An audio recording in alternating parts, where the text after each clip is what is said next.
If you're looking for new hiking shoes or boots, you've probably come across all three of these before. During this video, I'm going to be talking to you about the three different types of shoes what I've got and when I would be wearing these types of shoes. So what we've got is it's like a trail runner slash hiking trainer in the Altra Olympus 6 what I've got here.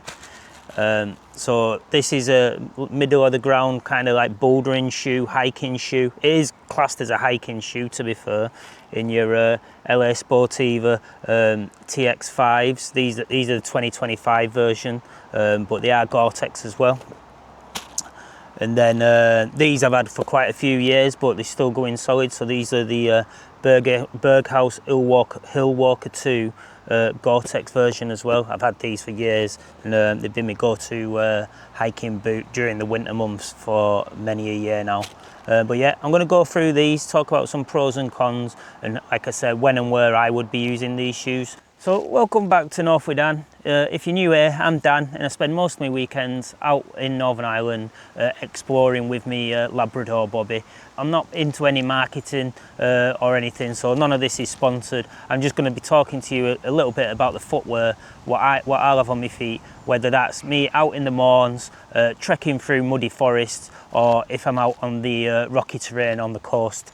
I'll tell you what shoes I'm going to be wearing in them different kinds of scenarios. So yeah, stay tuned. So my first shoe I'm going to talk about is the Altra Olympus 6, which I've only recently purchased these, to be honest, and I've worn them quite a few times, especially now with it being summer. So they're not a Gore-Tex trainer, they're more of a hiking, like I said, summer weather trail hiking running trail shoe. So yeah, some of the pros with this trainer is so they're very lightweight. The cushioning on them as well. So the cushioning on them's really good. So comfortable when you're out. They've got one to note is they've got a zero drop.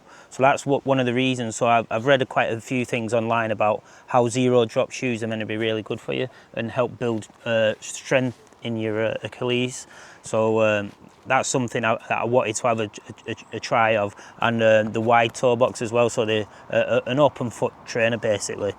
So they're really good for comfort, really light as well for during the summer months. And like I say, if it's dry like it is today, these are normally the thing that I would go for when I'm out. Even in the Mournes, I'd still wear these when the weather's like this. So some of the cons for them though, so like I said, they're not waterproof. So if it is raining or you get caught short, say you're in the morning and it does start raining there, you will get wet feet in these. Although saying that, if it does dry up, they soon dry these because they're really good and breathable. So they will soon dry out.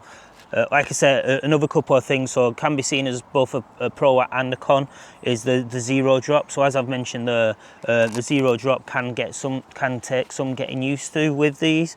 I'm not going to lie, for me, I didn't really have an issue. Like I said, I've worn them up to, I think it was like 15 mile, just over 15 mile on the Causeway coastal route, and I had no issues with them over the 2 days I was doing that route. And I've worn them quite a few times since, and I've not had any issues with any Achilles pain or anything. So the zero drop thing has helped me massively. Another con for these is so obviously there's not as much protection in the toe box. So if you are kicking rocks, say you're hiking the Mournes or you're hiking up mountains, wherever you are, if you are kicking rocks, the toe box is a lot softer than in the Berghaus, for instance. So you can get quite a bit of pain if you are lazy with your walking and you don't pick your feet up as such. So there's another con there. So the three cons, like I said, they're not waterproof. The zero drop could take some getting used to, and also they're not as strong as your normal hiking boots kind of thing. As I mentioned, so the things that these are best for, definitely in the summer, these will be what I go for in the summer when I'm out hiking most days. When I know it's going to be dry, these are what I'll be going for. If you are trying to go faster as well, so if you're doing a fast trail, I'd always go for these. If you've not got much time and you're trying to be a little bit quicker and what have you. What other times would I? So yeah, like I say, if it's dry, summer hikes, mainly. I very much doubt I'll be using these much in the winter, but the main reason why I bought these, so next year, in May next year, I am planning on doing the West Highland Way, so these will probably be, or something along the same lines as these, depends how worn out these are by that time, but it'll be something along the same line of these as what I go for when I do the West Highland Way in May next year. If it is dry, obviously, if it's pouring with rain, I might go for a bit of a stronger boot, like I said, but we'll see come then. But my aim now, if I was to go and do it now, these would be what I'd be wearing. So yeah, a little bit on cost with these. So these I ended up buying from End, it is, a British retailer. I'll put the picture of it on now here. But they were, I think they were £101 in the sale I bought, but I got a 10% discount as well. So I think all in all it worked out with postage and packaging and delivery, it worked out about £96 all in, I think it was, for these, which for a really good, strong hill walking trainer, I think it's a pretty decent price, to be honest. So yeah, I think it was about £96 all in, delivery included. I ended up paying for these, which I think's a steal, to be honest, for the latest Ultra Olympus. So next on the list, so like I say, I've had these a good few years now. I've had at least 2 years, but they're not very worn down because quite often I will wear trainers if it's in the summer when I'm out hill walking. So these are mainly my winter boots, and some of the pros for the Berghaus, the Hillwalker GTX, like I say, I think we bought these, well, I say we because my wife bought me, I think, for my birthday. She bought them off Amazon. I think they were, at the time, they were a little over £100. I think they're about £128 now, either on Amazon or the Go Outdoors. I'll put the Go Outdoors link on here now. Not the link, I'll put the Go Outdoors picture on. I think it's about £128 they are on Go Outdoors, the Hillwalker II GTX. So yeah, like I said, with these ones, they've got great ankle support. As you can see, the support comes right up, so it's not like the running trainers. So if you are out and you're up in the hills and you're climbing about over the rocks and trails, these will give you that ankle support that you need, especially in the winter months when it can get quite boggy as well. And moving on to that, so yeah, these will be mainly the ones I'll use in the winter months, especially when I'm out in the hills and I know it's pouring down, I know it's boggy, it's been raining for weeks. These will always be the boots I go on. I treat them every time I've wore them. I put the leather, like the dubbing kind of stuff on them. To be fair, I use the Altberg dubbing because it's perfect for these, and it literally shines them up, makes them perfect again for the next time I wear them. Another one with these, so yeah, like I said, they're about £128, which I think for a proper boot is fairly cheap. And these have lasted me now quite a while, like I say. So that's another pro for the price point that we paid for them, the wife paid for them. They've lasted a good while now, and I've still got plenty of life in these, to be honest, as well. Like I said, again, another one, so because they're quite high, they're pretty reliable in the mud as well, so the mud's not going to go over the top, say like they would in a trainer, or the shoes that I've got there, the LA Sportive. So some good pros there, and they're very, like I said, they're very tough. They're perfect for winter conditions. I'll always go to these in the winter months especially. So yeah, moving on to the cons, so they can be seen as being quite heavy, a lot heavier than the Ultras will be. And at the start of the video I did put the different weights on, so if you do need to refer back, just have a look at the beginning of the video and we'll see the difference in weights. And if you're hiking over any great distance, then weights it'll come into consideration quite a lot. So yeah, they're heavy, and with them being Gore-Tex as well, in the summer months, if you was to wear them in the summer months, your feet could sweat quite bad, and that's when the blisters come on. So again, I try to stay away from them in the summer months as much as I can, unless it's been really rainy, then I might go back to these. So yeah, these shoes, they're probably best all round, like I've alluded to previously. In the winter months, when it's rainy, got a good grip on the rocks, and if you're a beginner hiker, they'll help you as well, because they've got that great ankle support. If you've not done a lot of hiking before and you've not got that strength, the support there will help you massively. Definitely when it's raining. So yeah, raining, winter style boots, these, with them being Gore-Tex as well, like I said, because of how warm they keep your feet. The padding in there is really good. So I definitely prefer these in the winter months. So yeah, the LA Sportiva TX5. So these are the 2025 version, still available on the LA Sportiva website. I think they're about £152 on the website, even still, last year's version, which just goes to show how good a hiking shoe these actually are. Some of the pros for these, so they've got a Vibram sole, which means like the sole, it's incredibly grippy.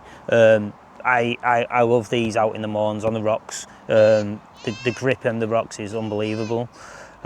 Again, the Gore-Tex, so as long as it don't go over the top, I know they're quite a low shoe, as long as the water or the mud doesn't go over the top of the shoe, they are a waterproof shoe there. They've got a nice ruggedized like protection around the edge there, so if you are kicking them off the rocks, you've still got that protection for your toes in the toe box as well, much like the boots. They're a lot stronger than the like trail runners, for instance, there, and they're definitely a lot more supportive than the trail runners are as well. So even though they've not got that ankle support on your feet itself, they have got a lot of good protection. Although moving on to the cons now, as mentioned, £152 for a shoe can be seen as quite expensive. However, I see them as being quite worth it, to be honest. I'm not going to lie. They are a lot heavier than the Altras. However, they're a different style of shoe, if you ask me. These are more for when you're out in the mountains, where I'll use the Altras if I'm on like flat terrain more than anything, or I'm trying to go a bit quicker. I have been up in the Mournes in the Altras, to be fair, and they was quite comfy. But if I was going up, say, Binion, for instance, up Binion or Burner, where it's a bit rocky at the top, I'd probably go for these rather than the Altras there. So another bit of a con with these, I say con, it's not a massive con for me at the minute, but if I do keep going to the barefoot shoes, it might reflect a little bit more. But they can be seen as being quite narrow, these, so they do squeeze your toes in a lot more than the Altras, obviously, with them being like a barefoot shoe, but even more than the Berghaus. They can squeeze your feet in, and if you've got them on for a prolonged period of time, it can get a little bit uncomfortable. Like I say, what these are probably best for, what I would wear them most for, is when I'm doing any kind of scrambling, like I say, up Burner or Binion, things along like that, where it's quite rocky terrain.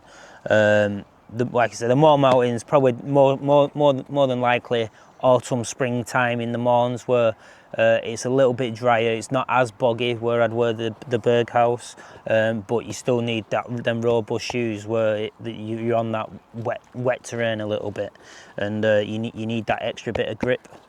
Yeah, definitely mountains where I'd wear these, like autumn, spring kind of weather, maybe summer, April, when it's still raining a little bit as well, because they've got that Gore-Tex. So I'm going to be going into a bit of a comparison now. So what I'm going to be going through is the comfort, waterproof, grip, the weight, durability, value, which I'd prefer to wear on long days, long hikes, and then what I'd prefer to wear on in the technical terrain there as well. Just put that there.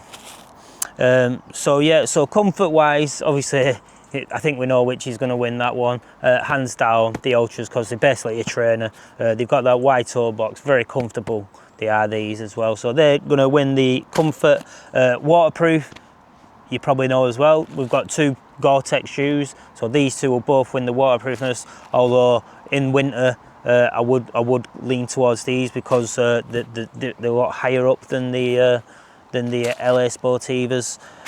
Grip wise, even though they have both got the Vibram soles, I don't know what it is. I don't know if it's because they feel closer or not, but the LA Sportivas, the grip, I just feel so secure when I'm walking on the rocky terrain in the LA Sportivas.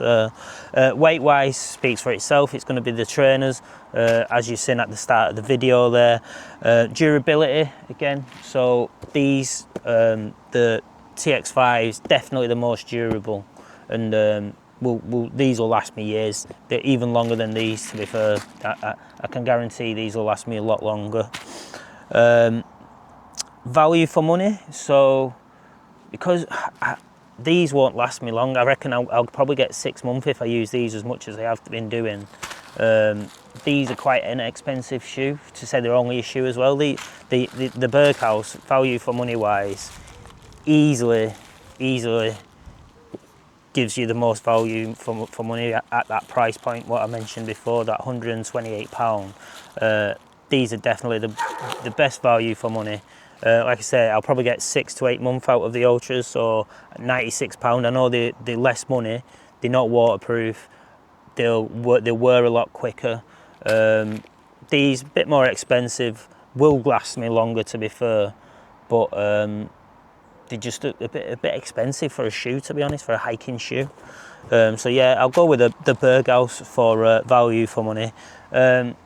I think we know which one I'm going to go for, especially when we're mentioning the West Highland Way for long trails during the day. Unless it's pouring with rain, I'd go with the Ultras all day long. They're so comfortable. The spring in them, the bounce in them, really comfortable they are, them, yeah. And then if I was on technical terrain, if I were doing a lot of bouldering, not that I do, to be fair, when I'm hiking, when I'm carrying all the equipment, but because of how ruggedized these are definitely what I'd be leaning to if I was going up really technical terrain or along ridges and what have you. I'd definitely lean towards the LA Sportivas for that one.